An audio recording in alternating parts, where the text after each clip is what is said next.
Hello friends, কেমন আছো তোমরা? আমি এসে গেছি। বুঝতেই পারছো যোগা করছি। 21st জুন আমার কাছে প্রচন্ড memorable day. International yoga day, father's day, music day. Music lover আমি। বাবা আমার চিরবন্ধু, হিরো, মেন্টর, গাইড, ফিলোসফার। তার ডে সেলিব্রেট তো করতেই হবে। যোগা আমাকে পজিটিভিটি দেয়, আমাকে স্ট্রেংথ দেয়, আমাকে অনেক বেশি পাওয়ারফুল করে। সকালে অফিসে চলে গেছি। অফিসে গিয়ে যোগা ডে সেলিব্রেট করলাম। ফলোড বাই ব্রেকফাস্ট ছিল, হেলদি ব্রেকফাস্ট, মিষ্টি খেলাম। তারপর আমরা ইভিনিং এ প্ল্যান করলাম আমি কুমকুম আর নুপুর দেখা করব। ওদেরও নিয়ে এলাম কালীগুদামে। কালীগুদাম আমার খুব ফেভারিট জয়েন্ট হয়ে গেছে। এটা একটা অদ্ভুত আড্ডা মারার জায়গা। পুরো মনে হবে কফি হাউস। মাটির ভাঁড়ে চা, কফি আর খুবই রিজনেবল প্রাইস। তার সঙ্গে পাওভাজি খেতে পারো, মালাই টোস্ট খেতে পারো, ডিফারেন্ট টাইপের স্ন্যাক্স আছে, কচুরি, তারপরে ধোকলা, চাট সব তোমরা খেতে পারো। এছাড়া বিভিন্ন রকমের থালি আছে। বাট ইভনিং টাইমে ওদের সারাদিন এত বিক্রি, ইভনিং টাইমে কিন্তু অনেক আইটেম পাওয়া যায় না। নিশ্চয়ই এটা নিয়ে ওরা আরো বেশি ওয়ার্কআউট করবে। মালাই টোস্ট অ্যান্ড কফি তো দুর্ধর্ষ লাগে। আগের দিন আমার পাশের টেবিলে একজন একটা নতুন আইটেম খাচ্ছিল। সেটা দেখে আমি ভেবেছিলাম ওরা ওটা নিজেরা বানিয়ে নিয়েছে। বাট আজ আমি দেখলাম সেই আইটেমটা মেনু কার্ডে আছে। তো আমি সঙ্গে সঙ্গে সেটাকে অর্ডার করলাম। বুন্দি দিয়ে হচ্ছে ভুজিয়া। তোমাদের আগেই বলেছি 21st জুন কেন আমার কাছে এত স্পেশাল, সেটা তোমরা আমার ব্লগ পুরো দেখলে নিশ্চয়ই বুঝতে পারবে। এই দিনটা আমি আমার নিজের মতো করে খুব সুন্দর করে সেলিব্রেট করি। আর এই দিনটার জন্য আমার কাছে 21st জুন এত স্পেশাল ডে একটা। অনেকের কাছে এটা হাসি মজার মনে হতে পারে, বাট তাতে আমার কিছু যায় আসে না। আমার কাছে খুব স্পেশাল। আর পুরনো বন্ধুরা মিলে যখন আড্ডা মারি না, তখন তো কিছুই মনে হয় না। হি হি হো হো, কি জামা কাপড়, কি হলো না হলো, নেক্সট কবে দেখা। এই দেখো সেই স্পেশাল আইটেম বুন্দি উইথ ভুজিয়া, দারুণ, তোমরা ট্রাই। কেমন আছো তোমরা? 21শে জুন আমি বলেছিলাম আমার জীবনে প্রচণ্ড পরিমাণের একটা ভালোবাসার দিন, ভালো লাগার দিন, মনে রাখার দিন। 21শে জুন আমি আমার সব থেকে কাছের বন্ধুকে আমি আমার জীবনসঙ্গী বানিয়েছিলাম। হতে পারে সে আমার সঙ্গে এখন নেই, কিন্তু আছে, আমার সুন্দর মেমোরিতে আছে। খারাপ লাগাগুলো, অভিমানগুলো এখন আর নেই। ও ভালো আছে, আমিও ভালো আছি, আর আছে আমার সুন্দর মেমোরিগুলো। আর আছে, আমি ওই বাড়িতে যদি না যেতাম তাহলে আজকে আমি কিচ্ছু শিখতে পারতাম না। আমি যেটুকু আজকে শিখেছি, আহ, যেটুকু আমাকে তোমরা স্ট্রং দেখছো, যেটুকু আমার মধ্যে পজিটিভিটি দেখছো, যেটুকু আমার মধ্যে স্ট্রেংথ দেখছো, সব কিন্তু ওখান থেকে শেখা। আমার শাশুড়ির বকুনিগুলো আমার কাছে সাংঘাতিক, আমার লাইফটাকে অন্যরকমভাবে বানিয়ে দিয়েছে। আমি প্রতি মুহূর্তে ভেবেছি ওনার এক একটা বকুনি থেকে পরের দিন যেন এটা না খেতে হয়, যেন আমি ভালো করে 100% করবো। কেন পারবো না, কেন রুটি গোল হবে না, কেন এটা লুচি ফুলবে না, কেন আমি রান্না করতে পারবো না, কেন মেয়েদের জায়গাটি জ্বালতে পারবো না, মানে এই জিনিসগুলো আমি শিখেছি। আর কোনো কিছু শেষ হয় না, শেষ বলে লাইফে কিছু নেই, সবটাই শুরু। যেখান থেকে তোমার লাইফটা শেষ হবে মনে হচ্ছে না, সেখান থেকে তোমার লাইফ আসলে শুরু হচ্ছে, এটা মনে রাখবে। শেষ বলে কিচ্ছু নেই।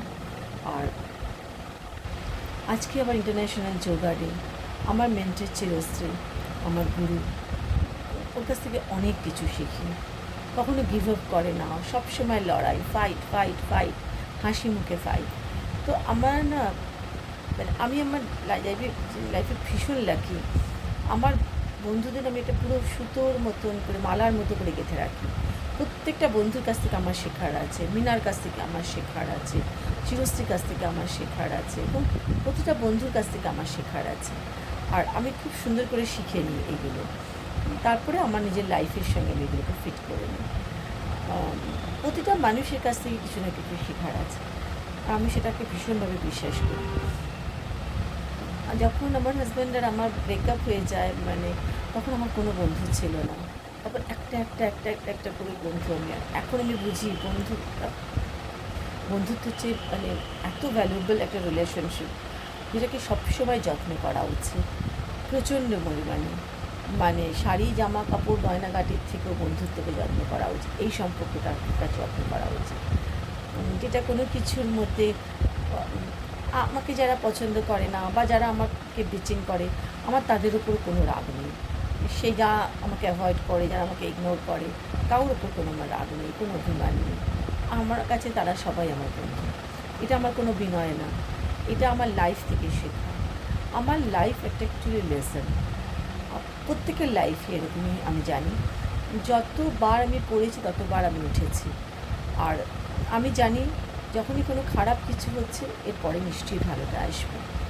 বাবা যখন চলে গেল, মা যখন চলে গেল, আমি তখন সবসময় ভেবেছি আমি আমি পারবো পেরেছি। সঞ্জীব চলে যাওয়ার পরে ভাবতে পারিনি আমি একা এত বড় বছর কাটিয়ে দিতে পারবো, আমি পেরেছি। তো সেই কারণে কোনোটা শেষ হয় না, শেষের পরের দিন থেকেই আবার শুরু হয়ে যায়। একটা মন খারাপ নিয়ে একটা রাত্রে যদি আমি ঘুমোতে যাই না, আমি দেখেছি পরের দিন সকালবেলা কোনো না কোনো কারণে আমার মনটা খুব খুশি হয়ে যায়। ছোটো ছোটো জিনিসেই, হয়তো আমার হাত থেকে কাক একটা বিস্কিট খেলো, আমি খুশি হয়ে গেলাম, বা হইচই আমাকে সকালবেলা এসে আদর করলো, আমি খুশি হয়ে গেলাম। মানে ছোটো ছোটো জিনিস, বা গাছে একটা ফুল ফুটেছে, আমাকে মনটা ভালো লাগবে, মানে বা প্রচুর অর্ডার এসছে, আমি খুব খুশি হয়ে যাই। তো পুরো লাইফটাই হচ্ছে একটা খুব সুন্দর প্রসেস। আর এর একটা অদ্ভুত রিদেম আছে, মিউজিক্যাল একদম লাইফে। কখনো এরকম, কখনো এরকম। সুর যেমন হয় না, উপরে চড়াই উতরাই নিট খাদ, কখনো সমান, একদম তাই। লাইফ এরকম চললে, গান এরকম হলে তোমার ভালো লাগবে না, সমুদ্র এরকম থাকলে তোমার ভালো লাগবে না, ওয়েভ থাকতে হবে লাইফে, না তাহলে না লাইফটা ভালো লাগবে। তো আমার লাইফে ভীষণ আছে এরকম এরকম এরকম, পুরো পুরীর সমুদ্রের মতো। আর আমি সেটাকে খুব এনজয় করি, ভীষণভাবে এনজয় করি।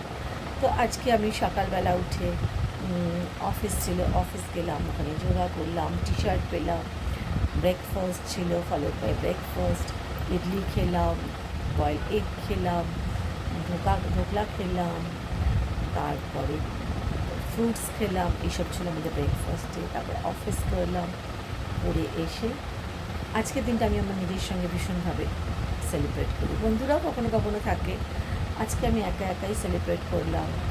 আমার ফেভারিট জায়গায় আমি গেলাম, গিয়ে খেলাম নিজের পছন্দের মতন খাবার দাবার, খেয়ে টিয়ে সেজে গুজে।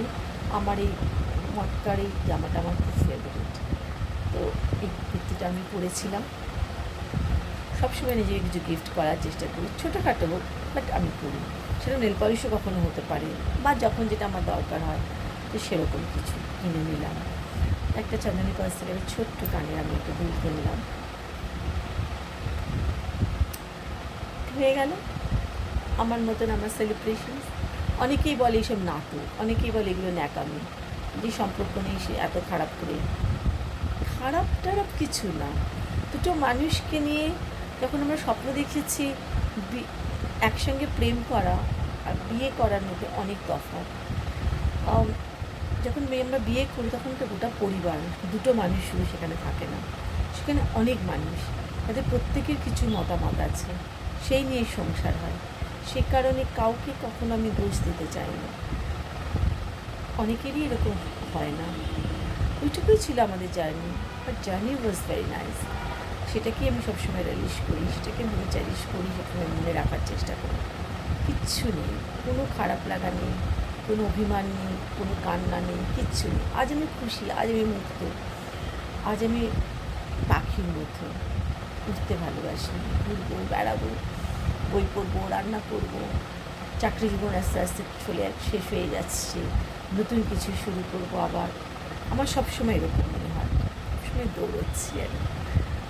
আর ও ভালো আছে, দীপ্তি আছে, নিজের সংসার নিয়ে, নিজের কাজকর্ম নিয়ে, এটাই তো আমরা চাই। আর কি চাই বলো? লোককে কার্স করে নিজের পাপ আমি বাড়াতে চাই না, সেই কারণে। আর আমি এটা শিখিও নি। যে বাবা মার গর্ভে আমি এসেছি, যা আমাকে জন্ম দিয়েছে, তাদের মানসিকতা একদম ডিফারেন্ট ছিল বাবা মার। তাদের কন্যা হয়ে আমি কাউকে অভিশাপ দেবো, এটা হতে পারে না, এই জিনিস কখনোই হতে পারে না।